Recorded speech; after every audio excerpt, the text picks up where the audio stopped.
Tallinna vanalinn oli täna vanade jalgrataste ja swingi-ajastu stiilis reevastunud inimeste päralt, sest toimus Swing and Ride stiilipidu.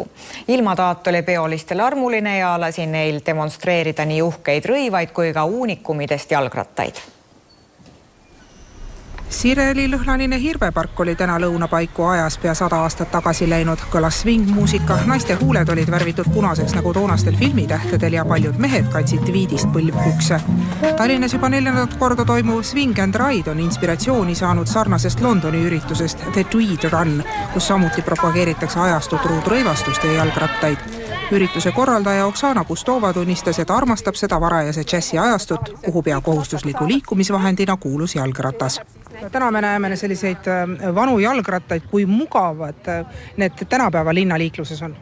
Need on väga mugavad tegelikult. Mina ei ole sportlane ja ma ei läheks spordi mingile rattaretkele, kuna ma lihtsalt ei ole ette valmistatud selleks, aga sellega on väga mugav sõita rahulikult, minu meelest väga okei, nad on nii vastupidavad ka. Eesti Jalgrattamuuseum tõi Väätsalt kohale 7 30-ndatest pärit jalgratast, millest ükski küll pole Eestis kokku pandud, ehkki rattatehaseid tekkis Eestisse kohe pärast vabadussõda. Tõsine jalgrattatööstus tekkis Eestisse pärast 30-ndate majanduskriisi.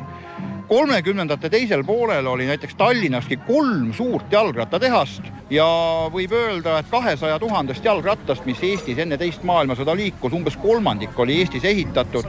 Praust ise sõitis täna ringi kaubaveo jalgrattaga, millel spetsiaalne hoiuraam ja kast. Seekordsele üritusele oli kohale tulnud ka mitmeid ajastufänne Lätist, Soomest ja Venemaalt. Näiteks peterburilased Maksim ja Natalia osalevad siinsel Swing and Ride'il juba teist korda ja on ajastuturu stiilis isegi abiellunud. Все началось, наверное, в 2011 году, когда мы поженились на велосипедах. Да, мы поехали, собственно, в ЗАГС. Да, мы даже свадебное платье подбирали, мы сняли защиту цепи и пошли выбирать ткань в тон велосипеда. Да, и когда в 2012 году у нас в Петербурге проходил первый твидовый велопробег, мы поняли, что мы должны в этом участвовать, потому что это весело, интересно, здорово, и у нас уже даже были какие-то наряды. Minut aega! Loodetavasti nakatas stiilipeoliste hea tujuga kõiki pealtvaatajaid.